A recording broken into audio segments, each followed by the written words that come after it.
we are going to take this challenge head on as we invite this very learned panel to join us. It's comprising Mark Loquan, Ian Forbes, and Carolynn Chalmers. And our moderator, of course, is our very own chairman, Mr. Nigel Romano. So Nigel needs no introduction whatsoever to this audience, but I'll still take a minute or 30 seconds, just a very brief aspect of his profile, which was shared with you. It's on the detailed agenda for today that we sent to everyone. So Nigel is a chartered accountant with extensive experience in public accounting and banking across the globe. He holds a BSc in Management Studies and an MSc in Accounting from the University of the West Indies and an MBA from the Jack Welch Management Institute. He is a chartered accountant and a certified balanced scorecard professional. So definitely a wide range of experience and some great provocative questions offered earlier. So I know that he's going to get a lot of information here for us as we deepen and strengthen our understanding of circular economy as we look at our theme of a circular world governance for future generations. Nigel, I hand over this panel to you. Thank you very much, Kamala. And let me first thank Mark, Ian, and Carolynn for agreeing to join the panel. I'll give a brief introduction on on the three of you. I would especially like to thank Carolynn for joining us from South Africa, I believe. Mark is the president of the National Gas Company of Trinidad and Tobago, a chemical engineer by profession with over 35 years experience in the petrochemical industry. So he's on the front line of this battle to get to net zero by 2050. Ian is a chief operating officer of Angostura Holdings Limited.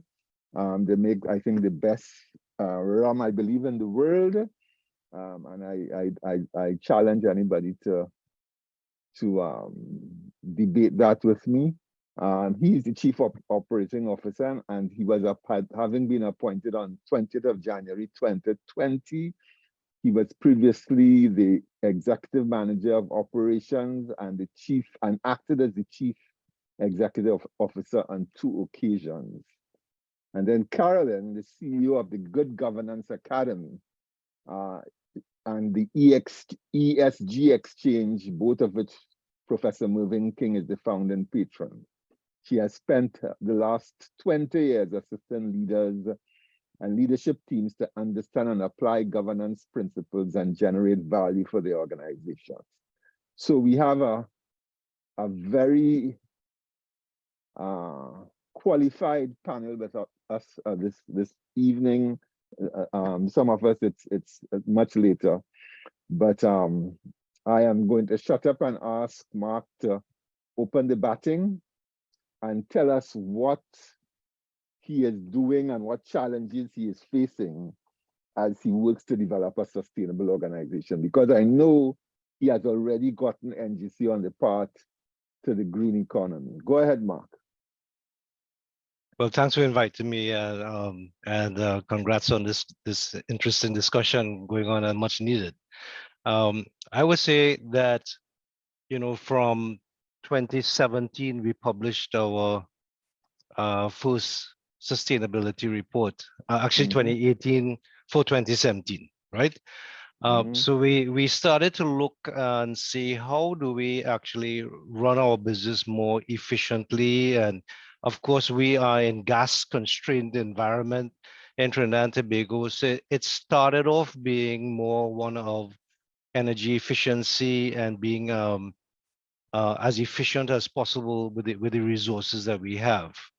And it also started to be, I guess, more inward looking in the beginning, where you're trying to build an organization that is grounded on some foundation pillars such as safety, governance, delivering your projects well, training your people and so on. Those were the areas that we were working on initially. But I think as time went by, you saw that the sustainability reports, the last one being 21, we're working on 22 now. That should be out shortly. But you start to see those sustainability reports getting into more linkages with the SDG goals. You start to see impacts, as someone talked about before. How do we look at the impact of what we're doing? And it was moving more outward as opposed to looking inward. So I would say the sustainability report is really, yes, it is looking at some of the things we are doing, not only on carbon, but really embedding the whole issue of sustainability thinking. And that has taken various forms and shapes. If I look internally in NGC, it has taken the form and shape of really setting a strategy that says that is based on some informed basis. And I think if you look at the energy companies, whether it's BP, Shell, NGC, or whoever, you start to see this pull and tug between your sort of the short-term focus on how do I keep gas going and the energy security issues and focus on that, but is also very much a balance with having a long-term view, such as 2050 or even the end of the century, because there are things that we need to do today that really says, you know, if you don't do it today, then your fighting chance actually decreases with time. And I think everyone has spoken about urgency and action. So it started off that way. I think where we have reached now is that quite apart from the sustainability reporting, I think we are embedding through the form of the way how the boards talk, the way how committees work. We start off with sustainability moments that speak to climate change, electric vehicles, laws changing, finance, and how that is changing across the globe. So we actually have started off as a safety moment, is now evolved into a sustainability moment for every meeting that we have. We have all the say the performance payments for the employees is linked, of course, to those foundation pillars I told you about, but it is also linked to the green agenda and how we take that into each line area and embed it. So you'll find the lawyers looking at clauses, you would find the operations looking at methane reduction, you would find the finance looking at green investments, you will find commercial looking at LNG to the Caribbean or across the next side of the world to displace coal. I think the bottom line is that we are responding in a manner that says, if you have this strategy that says you have to pivot and reduce and diversify, we know that cannot happen like immediately. It cannot happen where, as much as we say we want to reduce the fossil fuels, and Nigel, you asked the question, how much do we emit and so on? Well, I guess you have to start with a carbon budget. And the carbon budget, when you look at the carbon budget, it ranges after the last assessment report by the IPCC, it ranges from 280 to about 360, 260 to 380, sorry. And what that is telling you, that's how much carbon is left. And as each year goes by, as you emit more and more, that budget is telling you, well, you stand a 50% probability of reaching 1.5 degrees. And we're at 1.1 now, right? And you're already seeing the tremendous changes going on across the globe. Of course, when you start to look at the contributors to that, it's really coming from what we call the global north. I mean, over 90% you would say is, China, Russia, US, Europe, and so on. And it's really the global south where we sit, and all the small island nations feeling a lot of the impacts of it. So no matter what we do in terms of reducing emissions, I think part of our language of sustainability is now transforming in a matter of also including adaptation and resilience, and using technology that we only started to use 2 years ago. So you would see that from a gas company point of view, gas represents sort of the cleanest fossil fuel that you still have to depend on. as you transition and scale up in renewables and remove carbon if you can. But the sad reality is carbon emissions are rising, methane emissions are rising. And if you look at the pledges of the COP26, COP27, and the 196 countries that are pledging these changes, you're heading for a world that is, certainly sitting to the, the 2.5 to 2.8 type of world. So there's more to do. I think the reality is, as someone said before, it's not just a question of wanting and wishing and pledging. It's about getting a very systematic way of reaching point A to B. And I like your injection that you need to measure what you're doing and you need to know where you are, because Trinidad itself has made its own pledges. And if you look at the pledges of the NGCs, the biggest one is really industry. And if you look at the industry, you're trying to get 72 million tons out of 103 compared to the overall. And that is really coming from the ammonia sector as a big part, and power. So if you really have to kind of concentrate here, our focus really has been influencing as part of not only trying to influence NGC stage, but at least also influence the point research companies to think about it in terms of a cluster of plants that we have with a collective CO2. By the way, the CO2 per GDP doesn't make a difference. It's really the absolute carbon that really matters, and the Latin American and Caribbean region is less than 10% of the overall figures. So by virtue of having a lot of ammonia plants and a lot of CO2 coming out in the air, the best thing we can do is not shut down ammonia plants and affect the world fertilizer trade in a big way. But at least the best thing you could do is do your carbon capture and sequester the CO2, which is what we're trying to do now, and convert to point research 2.0, so to speak, where you have methane reduction, you have CO2 reduction, you have energy efficiency. We have renewables that we're getting involved in.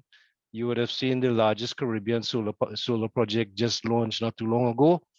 NGC is considering to be part of that.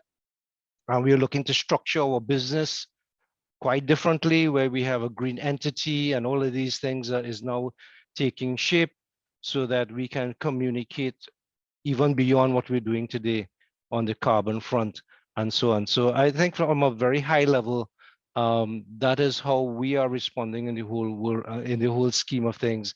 But it's a long journey, and it does require a lot of the companies. Fortunately, we have a lot of world-class companies here. We have BP, Shell, and so on. And I think that is also a good thing in our context, because we can work together to get the carbon capture done in the reservoirs, or they have studied all of these things. They're going down that path. We can look at hydrogen. We can look at many other alternatives. You would have seen us signing many agreements and MOUs to look at that while we focus on gas supply.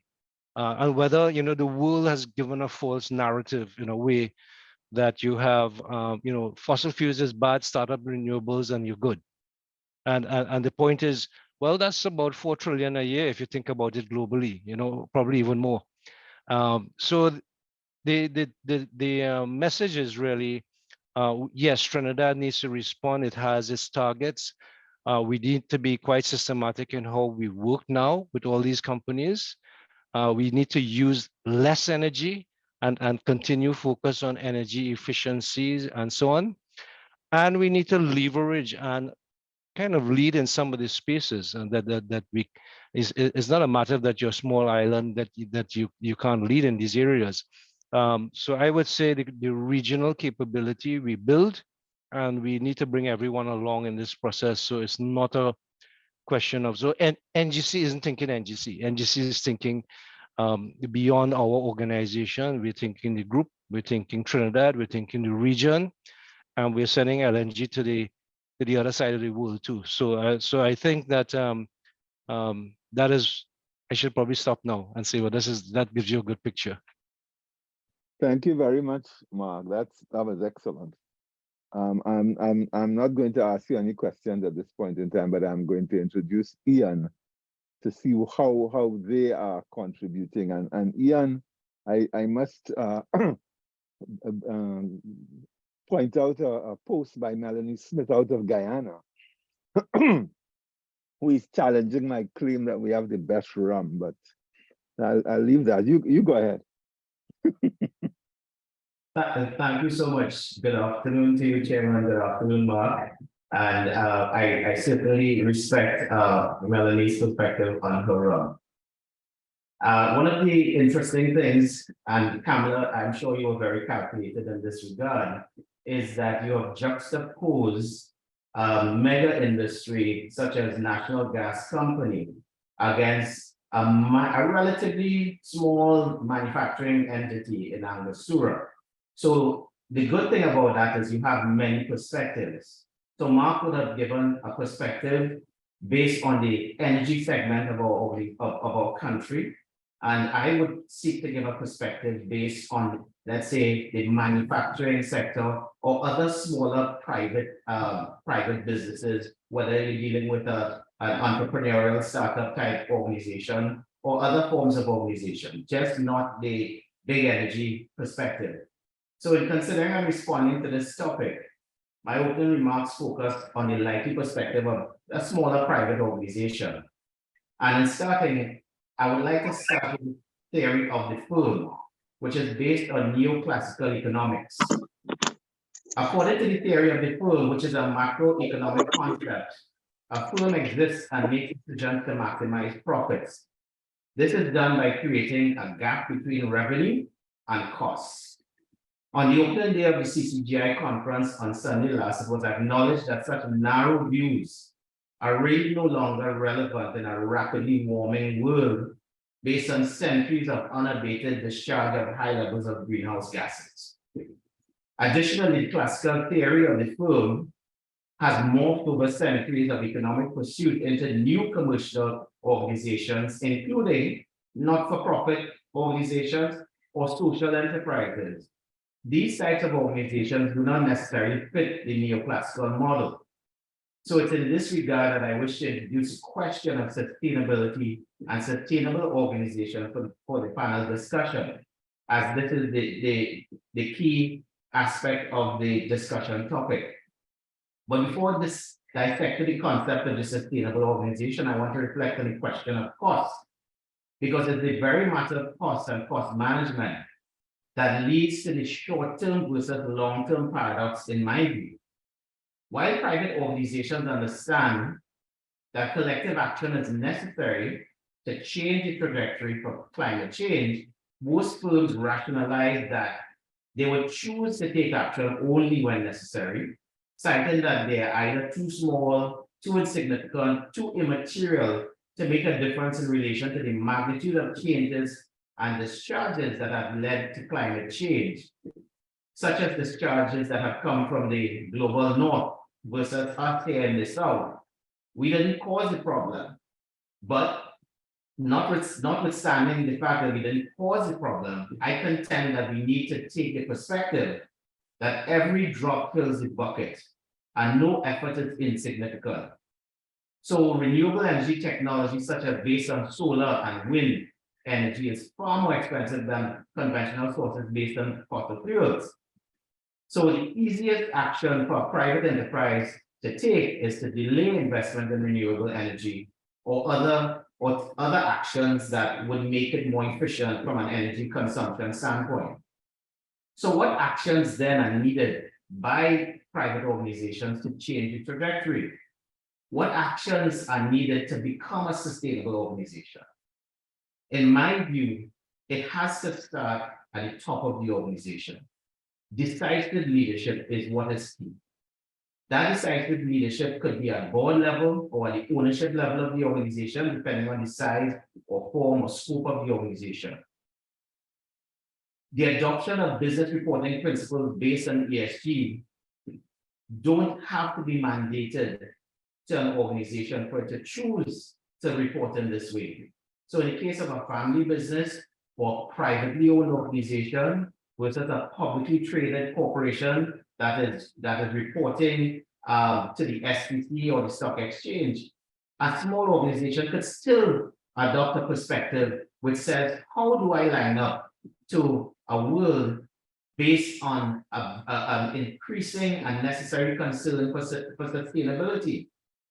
The adoption of policies within your organization, regardless of size, that support sustainability would be a good decision to make for that organization. So whether it's about energy conservation, energy efficiency, paper recycling, PET bottle recycling, cardboard recycling, all of these things make a difference.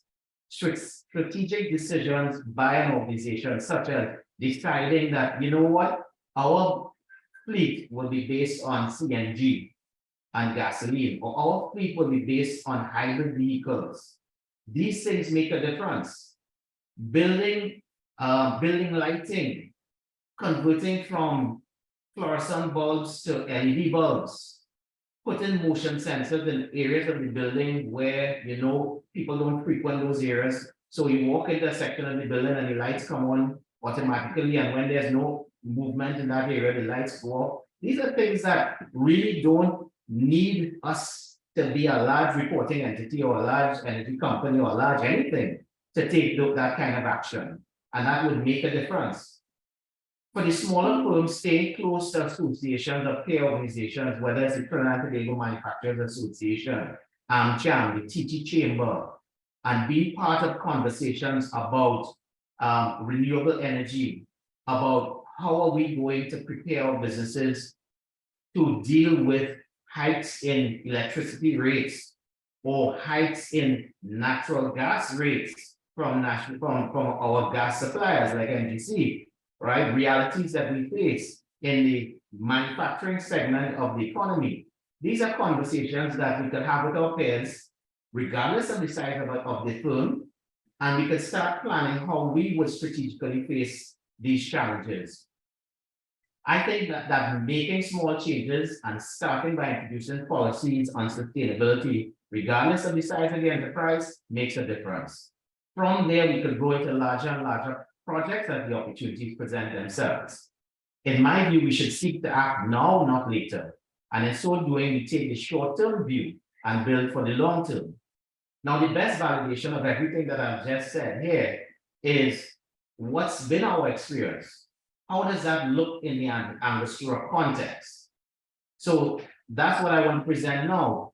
At Angostura, over 6 years ago, we started small sustainability projects. We started with paper recycling, glass recycling, recycling of wooden pallets, PET bottles. We tried to raise the conversation among the rank and file, whether you were office staff or manufacturing staff, that this was important. At the leadership level of the organization, there was a preference when we went out to lease vehicles that, you know what, we would put into our RFP that the supplier should supply us with vehicles that had sustainability features. In our first iteration, we chose, CNG type vehicles, CNC gas hybrid vehicles. In our second iteration this year, we went with hybrid vehicles. So, the experience of these vehicles, it's evolving. We've had 4 years of CNG vehicles, and now we're in our first year of hybrid vehicles. But this is a policy decision. That's what we will do for our vehicles. We will take vehicles, and this is even diesel vehicles that come with CNG as an option, because we are trying to do every little thing that can reduce our emissions. We changed all our indoor and outdoor lighting to LED from halogen and fluorescent over the last 5 years. We are now installing some perimeter solar lights. The challenge to do more came in 2018, 2019, because we are an ISO certified company, according to ISO 9001 2015 and ISO 14001 2015. When the standard went to the 2015 version of the standard, we were challenged by our BSI auditors to do more around sustainability. Our assessments and our recertification audit said, listen, you guys are not doing enough. This is just what you're doing is just not moving the needle. Sustainability is the biggest issue. You are not part of it. So with that, we started to investigate other projects that were more significant. So that led us now into a solar project. We are considering installing solar in part of our operation, one aspect of our manufacturing as a pilot project. And the confidence to do this came about when I found out that, you know what, the Airports Authority is doing a solar project. There's the BP Shell solar project. So I'm saying, well, okay, that means that we could do a solar project as well. The legislation in Trinidad and Tobago does not credit you as an organization or a private entity with selling electricity back to the grid. We don't have that legislative framework.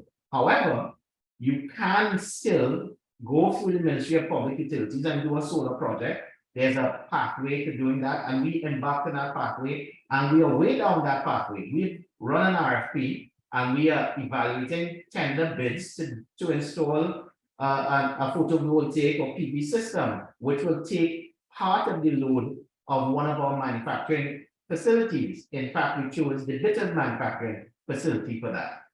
So that's really getting into the bigger projects. And the next one we went into is that as a rum producer here in Trinidad and Tobago, we have to measure our discharge against the specifications of the EMA.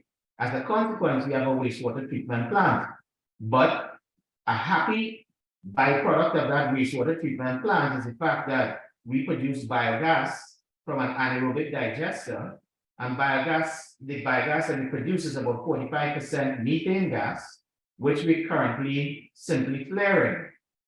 But we recognize the potential for biogas as a form of green energy, and we are in our next iteration investigating how could we use this biogas to generate steam and possibly electricity. That's another project we're looking at. Then we're looking at our water usage. We're looking at opportunities to recycle water that we're discharging as waste now and use it into our manufacturing or some aspect of our process.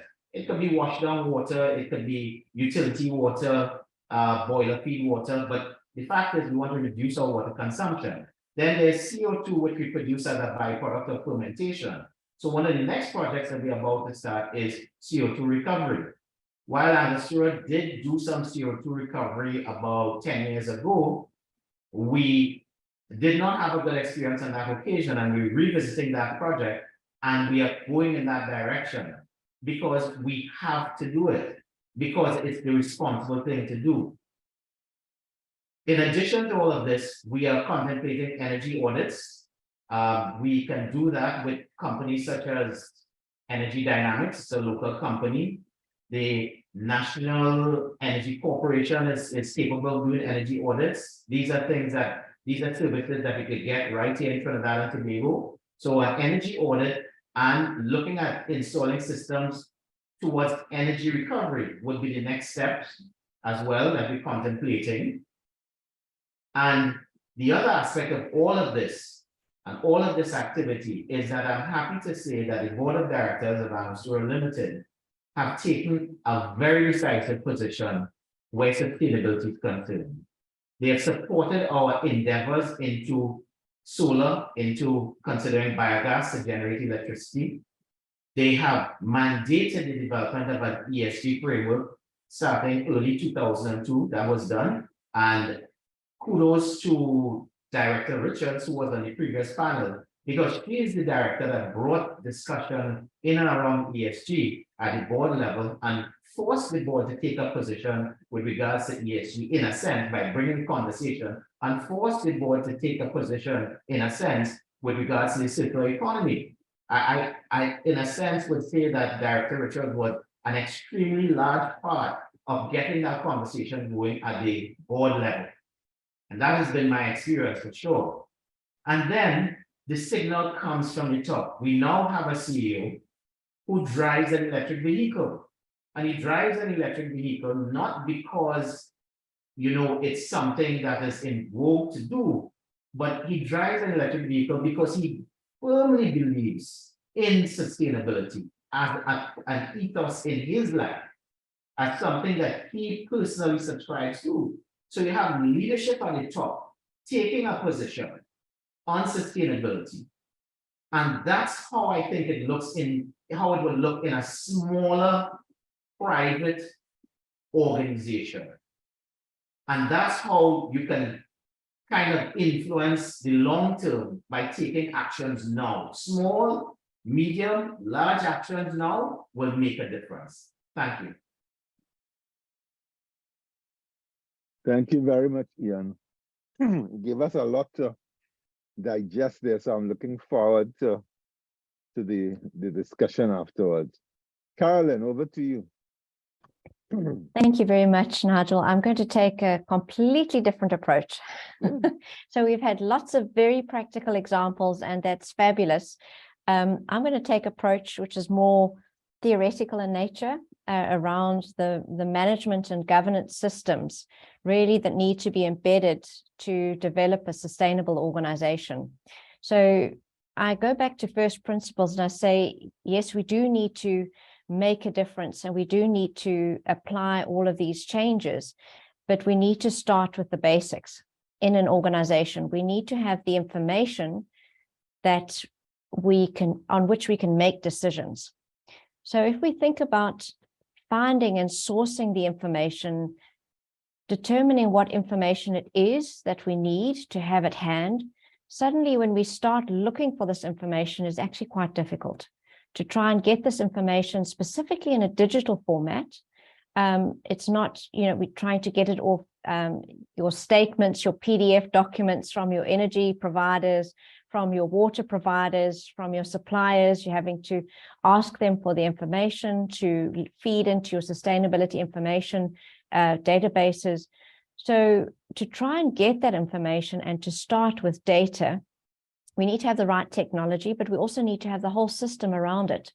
We need to have commitments to providing that information in the same format every month, or at least a commitment to providing that information in a way that we can use it. Once you have that information and you have the technology around it, and it doesn't need to be a complex technology. Ian was speaking about SME organizations. I know Mark is a very large organization, so you're going to have very large ERP systems. But you don't need to have the large systems to start. It's just a case, and we look at the short-term interventions for long-term gain. We need to start, and we need to start now. We need to start sourcing that information. We need to start having the technology available. Then we need to start having the business processes around it and the controls around those business processes. We need to bring in our assurance providers to assure that those controls are actually working properly, because otherwise, how can we base our decisions on that information? After we've got the business processes in place, we certainly need to understand how to analyze that data. And too often, we see the data coming through and we're comparing apples and pears. And we're comparing, well, let's say apples and cars. We're comparing two completely different sets of data that are incomparable. We also have missing data, and we don't know how to deal with and how to address missing data. We don't know how to put data together.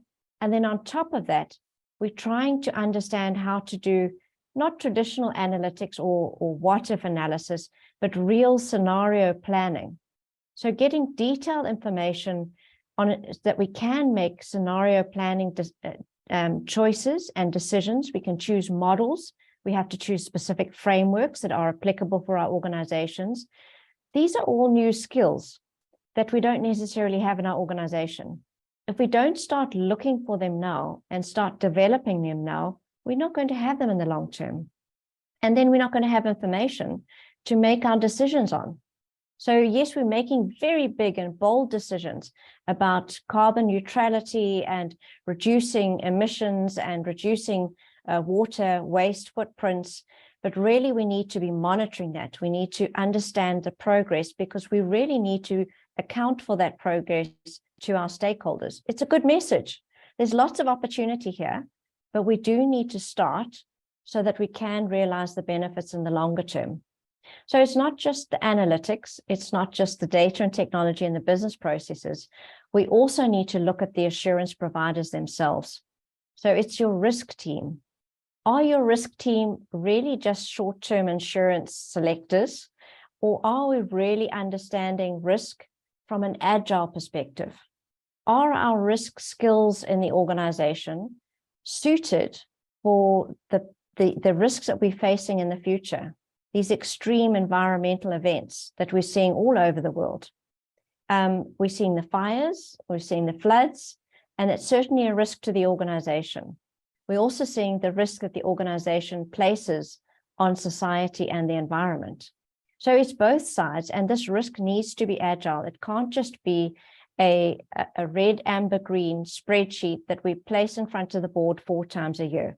We need to develop our assurance providers to be able to cater for this. Then we go to the other assurance providers like our compliance team and our legal. We've heard in Europe and now more recently in Australia about the cases around greenwashing. In financial reports, we call it fraud. In sustainability, maybe we're not that far along and we will call it greenwashing. But essentially, we're not giving the whole truth. And I don't think many organizations mean not to give the whole truth. I think this is a developing discipline and we're all new at this game, but we do need to try our best.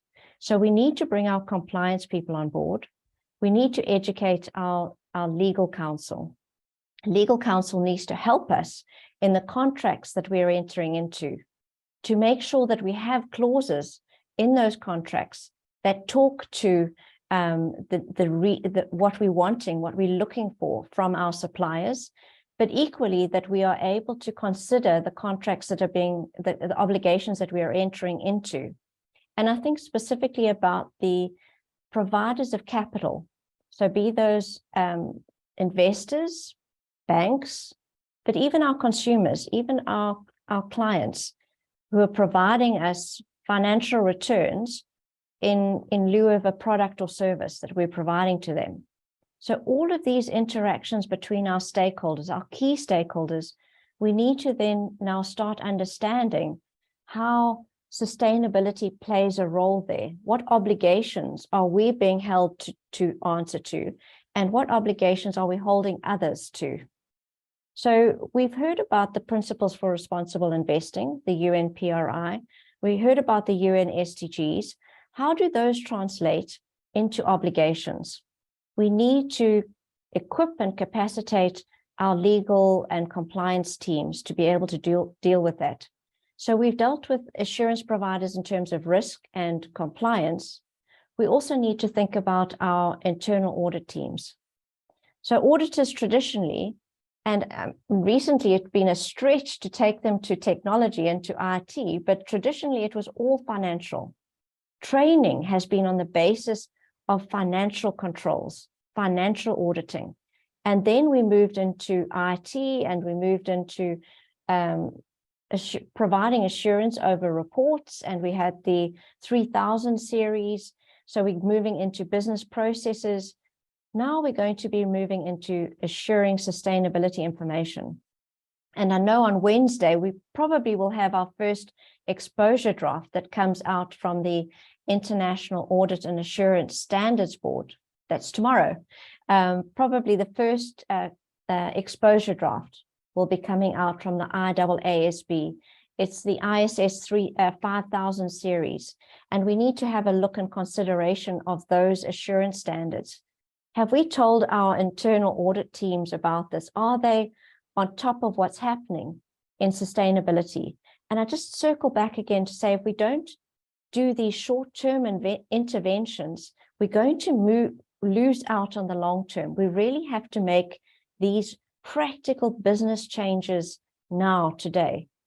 I just want to take a very last step after assurance, is that when we move into tomorrow's world, we're going to be looking at more than just financial value creation. And everybody's speaking about it, and nobody knows exactly how that translates. And I'll go back to, and Kalpana has heard me talking about this over and over, ISO 37000 brings in the concept of value generation. And that concept of value generation wasn't the experts around the table only. It actually has a foundation from the International Federation of Accountants paper that's sourced on the CGMA business model, and also the value creation model that they had a paper on with the International Integrated Reporting Council.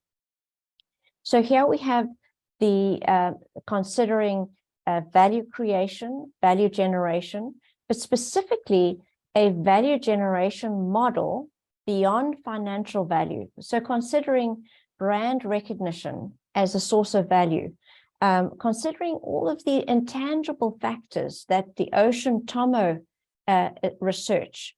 The Ocean Tomo research put out research of the S&P 500 and the investment considerations. And over time, up until today, now in the 2022, it was 90% of the investors' considerations were considerations of an intangible nature. So not on the balance sheet, so to speak.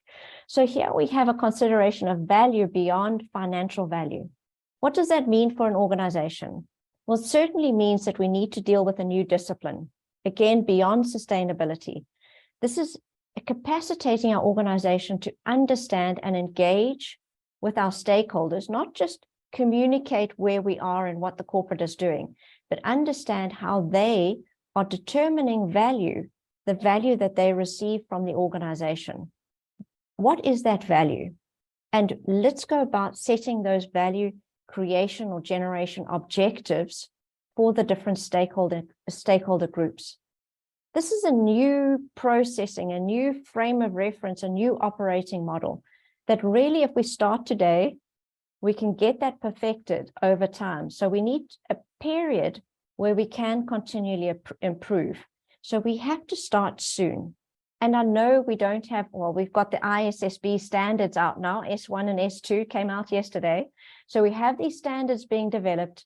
We're starting to get some comparability in the market around our sustainability reporting, but we don't have to know the end product before we can start. We can just start today. And I have gone off on a tangent now a little bit, and I know we're running out of time, and I see Kamala looking at me, but I just wanted to say there are practical considerations just at an operating model level that we can do and we can make for long-term gain. Thank you. Thank you very much. Good balance of perspective. So let me start with the questions. Angostura, Ian, you say is a small enterprise, but in the scheme of things, in the scheme of Trinidad and Tobago, you're more medium if you compare yourself to NGC as opposed to small. And we have a number of smaller businesses that are challenged with so many balls in the air. So the question is, how can we incentivize or nudge them into making the kinds of initiatives that you have embarked on, that NGC has embarked on, the solar, the electric vehicles, they're looking at how they use water, because they get up in the morning and they're faced with so many different things. How do we get them to put that front and center? And let me add, how do we get our various organizations, the TTMA, the Chamber, the CCGI, to engage them in that conversation and help them along the path? That's what I would like. How do we help them? Okay, so this is my perspective. There are a number of factors, perhaps some of them are push factors, that should be leading an organization operating in our context in Trinidad and Tobago to really start asking itself some serious questions. The first one is the potential rise in electricity rates. The TTMA had a lot to say about that, but that's a wake-up call. The second one, the NGC informed us, we are part of what they call the light manufacturing group.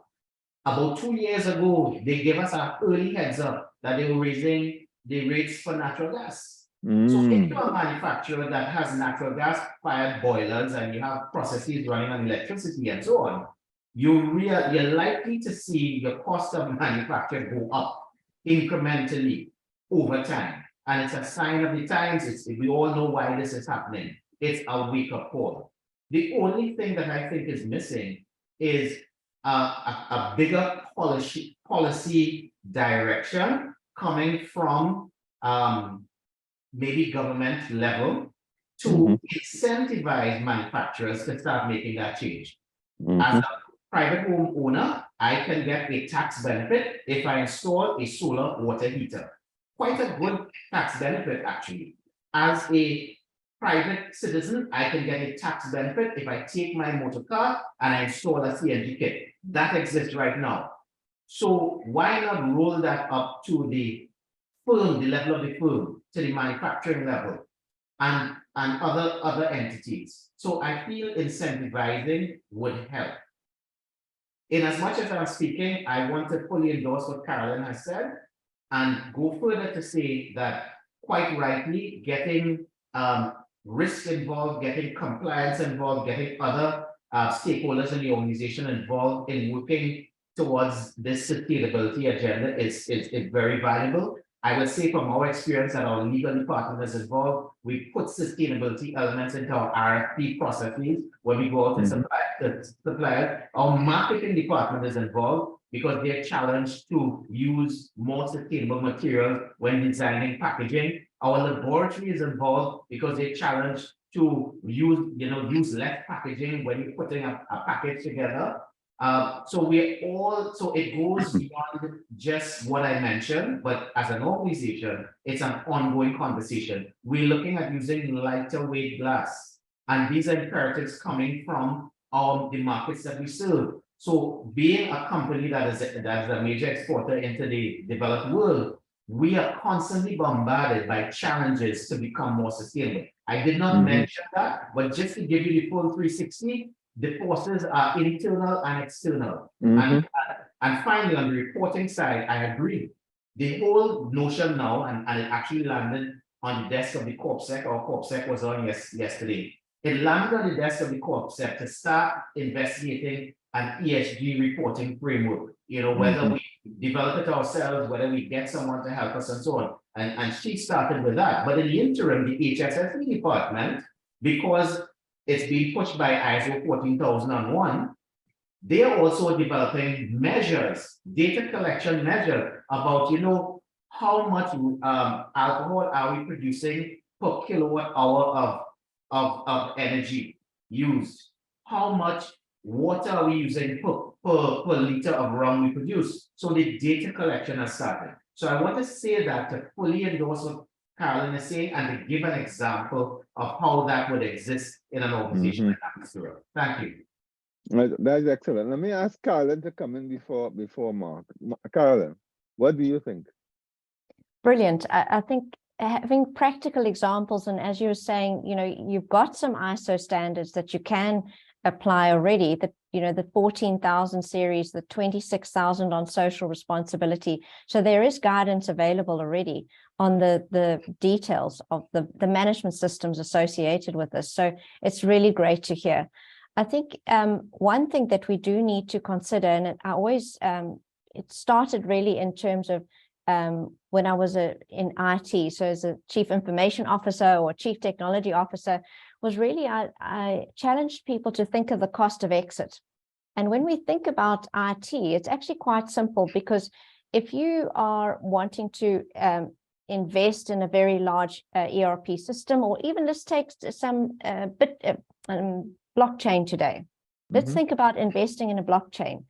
If we recognize that our technologies, they are obsolete after 5-10 years, definitely 10 years, generally 5, and we're now using a blockchain environment. I'm not saying don't use a blockchain environment, just understand when you invest in it, that blockchain environment lives on a technology that has a 5-10 year span. So think about your cost of exiting, cost of shifting technologies.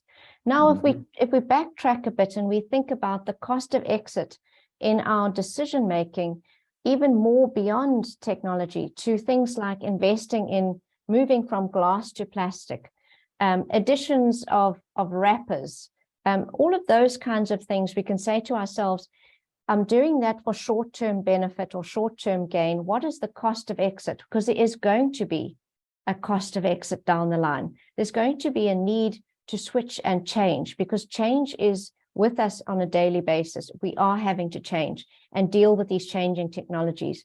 If we think about ChatGPT today and AI and robotics and all of those factors coming in, the cost of switching from humans on a manufacturing pipeline to robotics now, but what is the cost of exiting from that robot to another upgraded robot or a different technology? So I really would like to ask people to please, when they are thinking long-term, really just think of it in the concept of the cost of exit, because we don't know what long-term is today.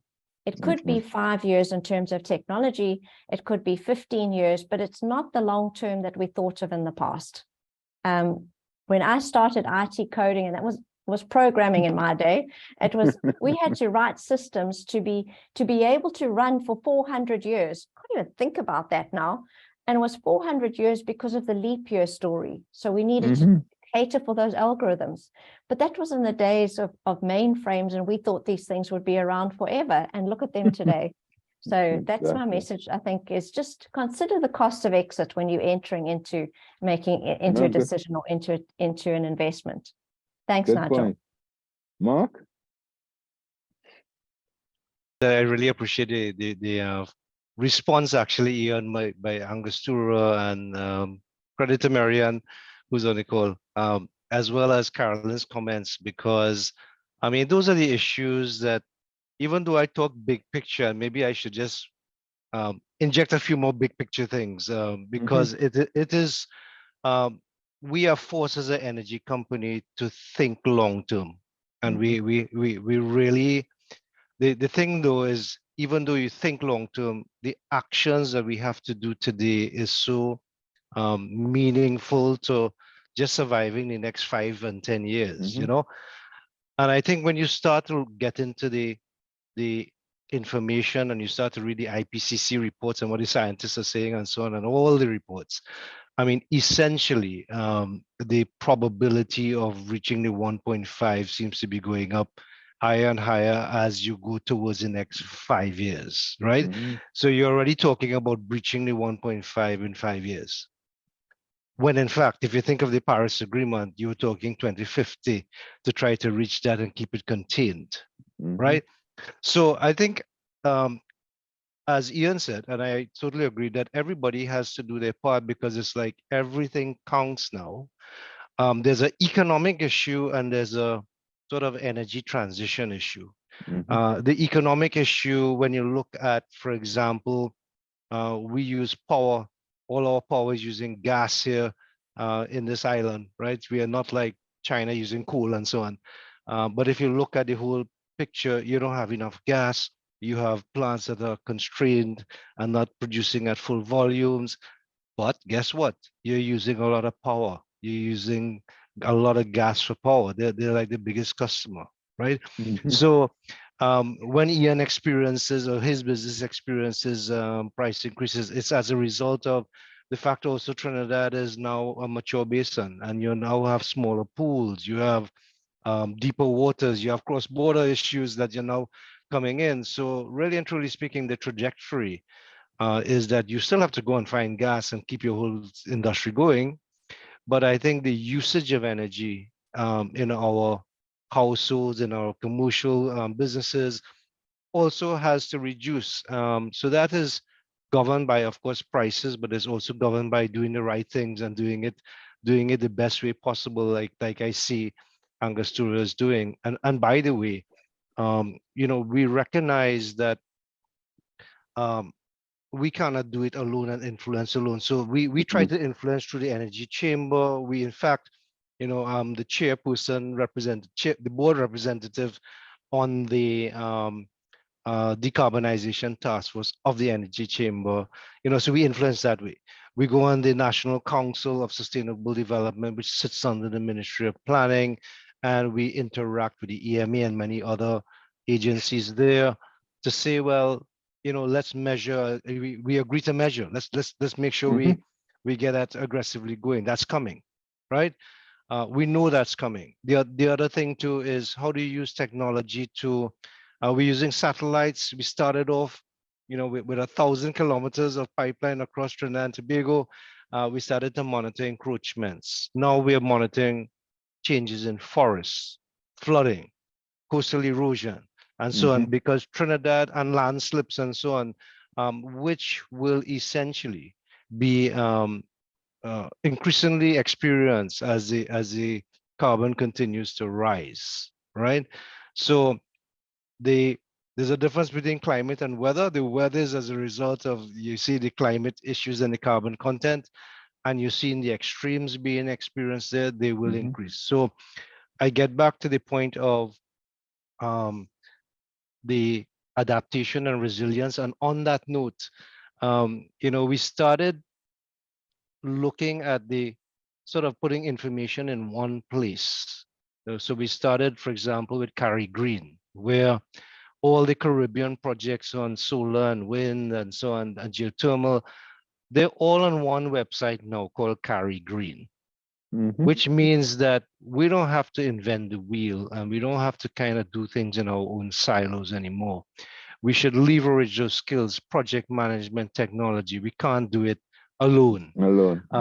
So I think the whole thinking of collaboration is really getting into the fact that we need the information. We need to find out, rather than really trying to look up Google each time you want to see what's going on in each country. At least you have it on Carry Green. The other thing too that we will launch towards, it was supposed to be towards the end of the month. I hope it still is. Maybe it's next month, but it's really a portal that shows how the climate is changing and how the best adaptation practices, and how we're flooding, and how the patterns are changing, and so on. So that is coming. It's called CARP, Climate Adaptation and Resilience Portal. Stay tuned for that. But I would also say that we started a Small Steps to Change TV program, which is intended to involve everybody, students, teachers, Ian, Carolyn, whoever wants to be part of this.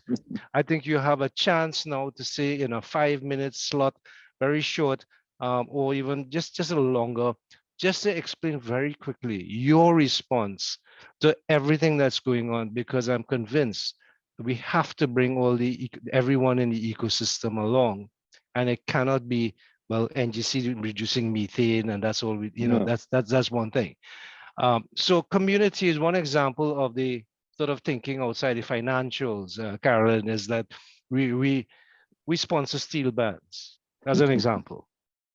Okay, we used to call that sponsorship, but now that's whole language is now about sustainability. So what does that mean? You see us teaching music literacy, scoring all their music, teaching welding and fabrication, and so on, teaching them life skills, be self-sustainable. That's the model we now have with the steel bands. We're in Labre. Yes, there are many people in Labre. There's the sort of the YTEP, the youth development people, the science programs, literacy, and so on, entrepreneurial organizations. We've kind of joined all of those together and say, let's do the same 100 students. And let's kind of teach you the entrepreneurial and the youth training and the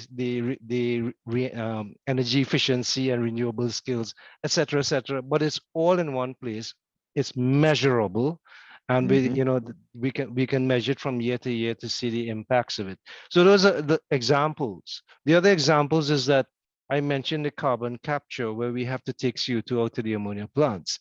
It means having all the downstream ammonia plants where the ministry and the upstreamers now take CO2 out of the whole system. And that's necessary to achieve our targets. It means collaborating with the BPs and Shells on the renewable project that was just launched, and things like that. So we are now working in a space where I think maybe stars are starting to converge, because a lot of these things were done, individually, and I would say we really need to now work in a much different way. The universities, and so on, the way how we have the courses run and how we're interacting. We just took on 30 green graduates in NGC. You will find them working in every single area of the company. So if you're working in law, you will have to learn the clauses as Carolyn talked about. Or if you're working in finance or internal audit, you will have to learn some of the different standards that are being introduced, and so on and so on. So a lot of that is trying to embed the whole idea of sustainability and build capability with the young generation as well going forward. But certainly, I only have praise for Ian and what he's doing, and also Carolyn, and reminding us that the standards are changing, and to take a risk approach, that this is how we approach the whole issue. I mean, because we see that flooding will increase. We see that platforms could shut down. We see how, the severity of storms and frequency changing, landslips affecting our pipelines and infrastructure. So we really, really need now to work in a way that is, we're now just having discussions with several people and different organizations, such as the IMA Coastal, the Coastal Erosion Unit, and how we partner with them using our satellites. BP is already partnering with us on methane and so on, and nutrient and food security, because we say that a lot of the issues have impacts on our food. And if that is the case, if we have satellites that can make a difference, then we could partner with the nutrients who have our R&D and fertilizer and so on. So it's really working differently with each other to try and get a result that's measurable, and at least you can recognize what the impact is. But I guess that lens has to be worn by certainly the leadership, the board, and so on, which is what we're doing now. We're even forming structures that could say, well, let's even coagulate all the different stuff going on in the group, and let's make it under one entity. So you even have to change your structures for a company our size and things like that.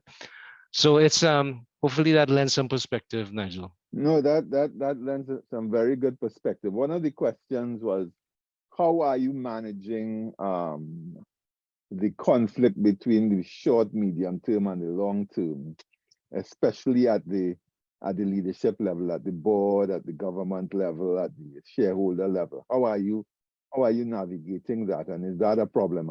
And the question is posed to both of you. Sorry, we lost Carolyn because apparently she lost electricity and was on her generator, so it's not only in Trinidad. So, but whichever one of you, how are you? I mean, for me, my approach is I have to educate.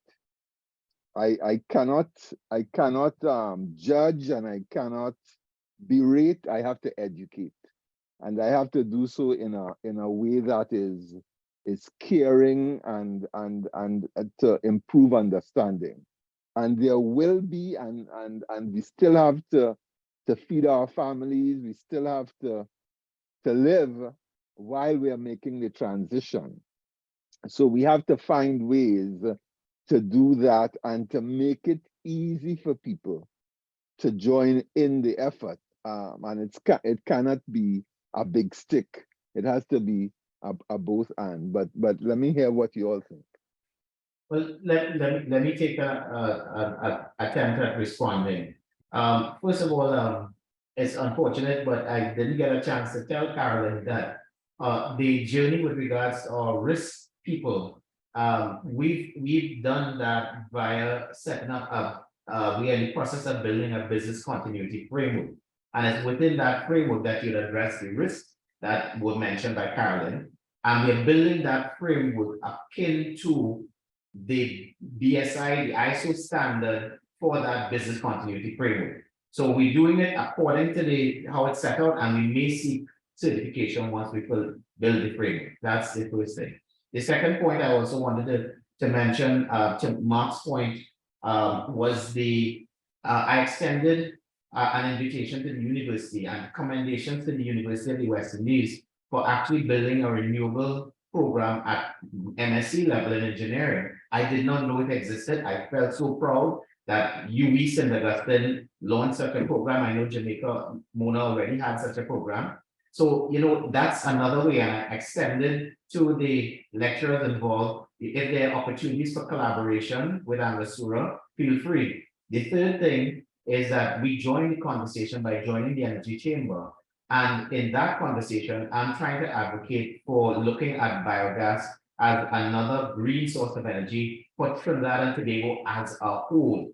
Maybe it's something we can look at. Maybe we can find a cheap source of inputs that might generate that as a sort of green energy. So that's one part of the conversation. I think we just need to continue these conversations and get others involved. But key to that, in my humble view, is the next generation. I have found that young people are passionate and they understand and they get it that we are running out of time, that the time for action is now. It's an imperative for them. Many young people have moved their studies into this area of either environmental management and sustainability, etc., out of a serious belief and concern for their own future. So I think we are building momentum with an ever increasing group of aware persons of a generation that's very aware and is ready for action. We are taking initial steps, but it will build in momentum. So that's kind of how I see it happening. I see it intensifying. It is a whole of society approach for us here in Trinidad and Tobago, in the sense that it's a network. So there's discussion at the Energy Chamber. The Ministry of Trade maybe has to incentivize businesses to make the jump. There's the Ministry of Education bringing it into the school curriculum. There's the University of the West Indies bringing it onto its program of studies. It's a whole of society approach.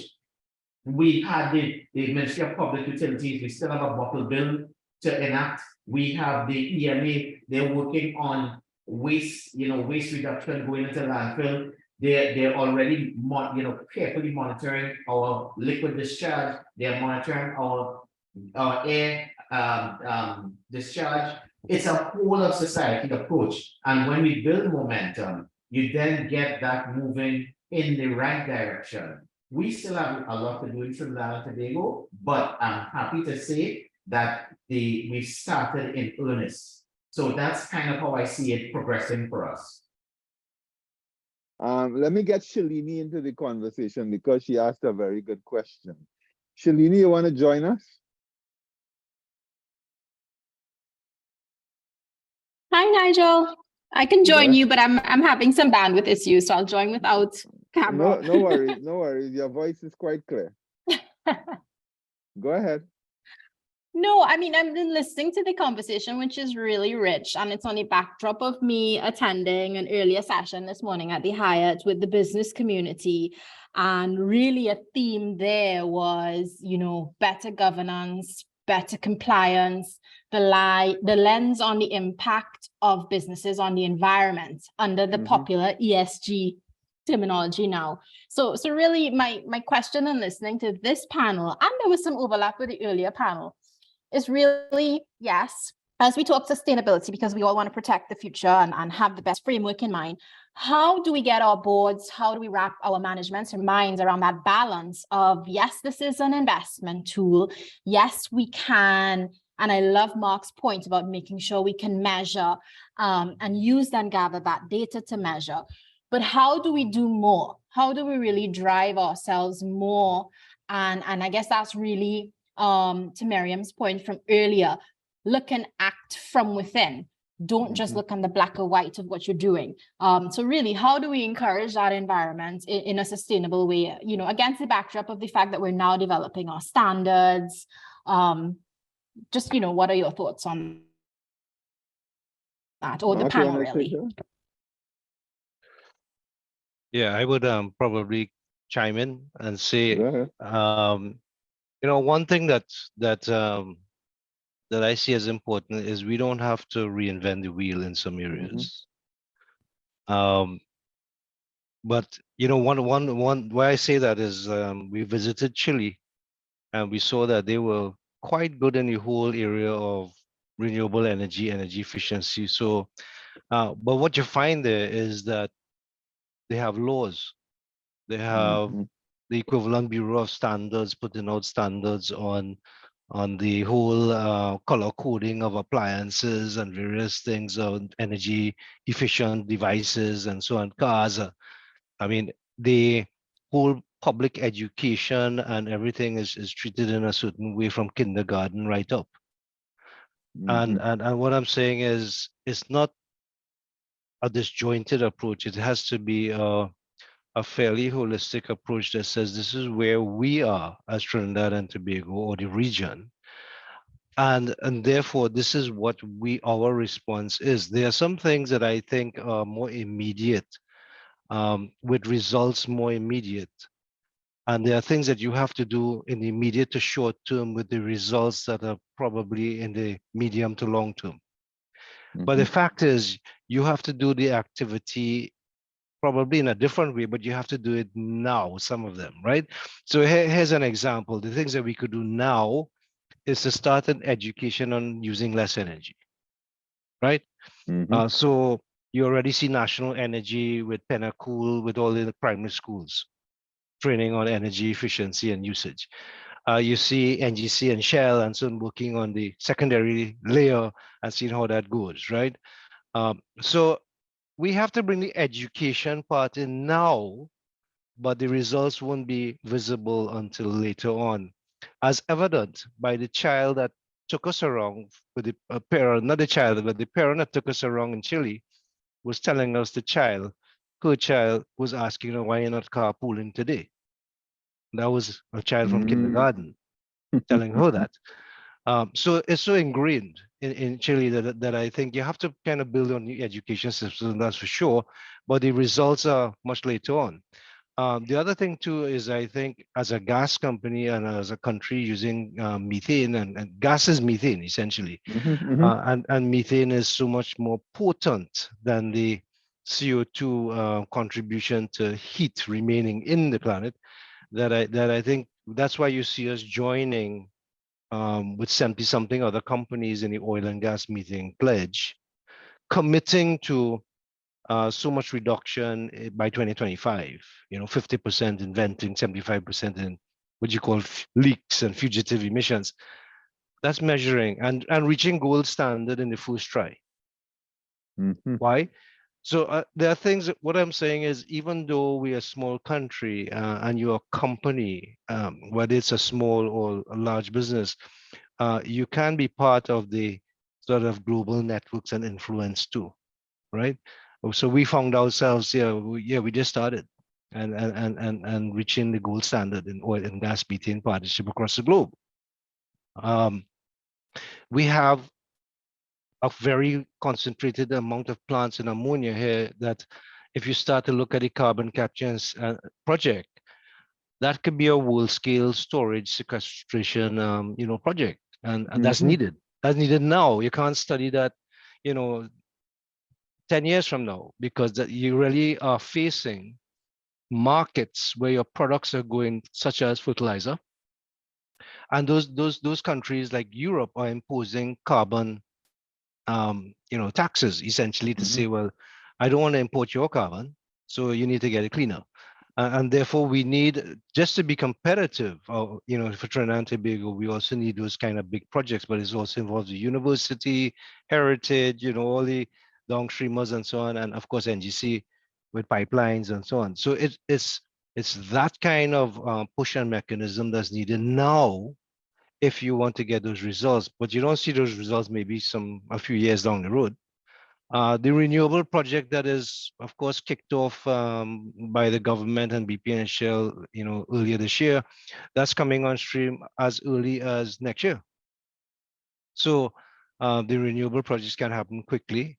Wind may take a little longer, but you already see roadmaps being done by the IDB and NE and so on, and the government, looking at how you could take wind and convert that to hydrogen and to feed your, be more sort of using renewable energy as opposed to using gas for electricity, So there are things that have to be done now, but the bridge that we're trying to get to on the next side is decades long. It's not 1 year. And what's on the next side of the bridge is carbon capture and hydrogen and all the good stuff. But it's not going to happen next year. So you really have to stay focused on either, well, not either, but all of the above. Use less energy, maximize the best way of utilizing what you have, and of course, prepare for a future, which means both adaptation and resilience, as well as invest in the areas that will make a difference in our NDCs and our pledges and all the areas that we say we want to get involved in. And of course, bringing the ecosystem along and building the skills. I think Carolyn was talking about, you need the skills. You need not only the data, but you also need to work with the universities, work with students, work with whoever, and basically analyze what you have and getting to the new ventures and entrepreneurial areas, because we can. We're weak in that area in R&D, and I would like to see certainly a better way of working with the sort of the young generation here, whether it's in the university or it's in the primary and secondary schools. They have a lot to offer. Yeah. Right? The question that comes to mind, Mark and Ian, is can we access assistance from the development banks, the United Nations, that kind of stuff, to help us to fund these initiatives? Let me take that one. First of all, again, Mark endorses a whole of society approach, and I absolutely agree to that. Secondly, this last question is a bit of a pet peeve of mine, because we here at Angostura took the time to investigate that. To what extent were these developmental agencies involved? And I'm happy to report that they're very involved. The EU mission is very involved. In Trinidad and Tobago, we spoke to Ambassador Cavendish. The UNDP is involved. The IDB is involved. Many of these agencies act at government level, and they have been working very closely with the Ministry of Energy and Energy Industries. So, for instance, the EU funded a study on the applicability of wind energy. I'm happy to report from my experience at the recently concluded Caribbean Sustainability seminar that was hosted by the Energy Chamber, that the Ministry of Energy and Energy Industries is very much involved in all of these things. So you get grant funding towards these studies at governmental level. IDB, EU, UNDP, they're all supporting. My interest was saying, hey, good job on solar, good job on wind. What about biogas? What about green energy? Maybe there's something there. Perhaps you could do a study in that area. We try to raise it in that forum. All right, so definitely I would say that they are very much involved. I also want to comment on a question that was posed in the chat as I'm speaking by Derek Lupat. Derek, yeah. And he asked the question is, to what extent sustainability practices being shared with WUSPA? WUSPA is seriously speaking about this. And I'm happy what is WUSPA, by the way? Sorry, WUSPA is a 50-year-old organization known as the West Indies Rum and Spirit Producers Association. It's a CARICOM. All right. And it's where we stop being competitors and talking about Guyanese rum and Bajan rum and Trinidad rum and Jamaican rum. And we actually work together for things that impact us as an industry, things that impact us regionally and globally, up to World Trade Organization level. We had a directors meeting last week, and I'm happy to report that there's a lot of work that is being done on sustainability in the industry. I would just say, for your knowledge, that the rum industry, especially rum based on blackstrap molasses, is a very recalcitrant waste. We are in a circular business because we're taking the waste from sugar production and we're making a value-added product with it. The unfortunate thing is that the resultant waste is very difficult to treat. So here in Trinidad, we use our wastewater treatment plant based on anaerobic and aerobic treatment philosophies. In Guyana, they have a treatment plant based on anaerobic and they use the biogas to fire the boilers. In Guyana, because the national energy grid is unreliable, they're building their own power plant. They already have their own power plant to run their industries at Diamond Estate, Demerara Distillers Limited. And similarly, Banks DIH, who produce XM rum, they also have their own generation facility because the electricity system in Guyana is not that great. But some of these companies, in the case of Demerara Distillers Limited, they're putting in a solar system of about 1.5 megawatts or thereabouts to run their whole operation. So that's one example. In Haiti, in Dominican Republic, they have boilers that are fired with sugarcane bagasse. It's their own those are biomass. They use the biomass from sugarcane to power their industry. In Haiti, because they also have an unreliable electricity supply, the distillery there is building a solar system. All of these companies, large and small, have to deal with environmental laws that are demanding that they clean up their effluent. So what we have experienced here in Trinidad is just rolling across the Caribbean, affecting everybody from Barbados go back, and they're all going to have to clean up their operation. They're all going to have to get green. They're all going to have to treat their waste. It's happening. So we share and we collaborate on this all the time. So there's a lot of conversation. So to Derek's point, we talk about this a lot, and we share as producers, you know, what's working, what's not working. So there seems to be an opportunity here for the associations, the TTMA, the Energy Chamber, the Trinidad and Tobago Chamber, CCGI, government, to get together and really start collaborating, agreeing on targets, and then agreeing on strategies to get to those targets. And I think that's a very exciting opportunity, because there seems, I mean, from what you guys are saying, a lot is going on.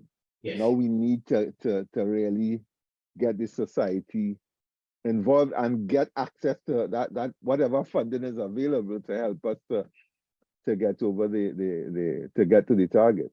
Yes. Mark? No, I think you see examples in the Caribbean. As I said, if you go on the Carry Green website, you will see a lot of green projects actually have happened, and you see who's funding it and so on. There's several multilateral agencies and IDB, various people funding these projects or funding studies. I think the way that we are working also needs to change. In other words, yes, you might get funding, but you still need people to do the work. You still need people to do the studies and execute and so on. And that's where some of the things fall down, you know.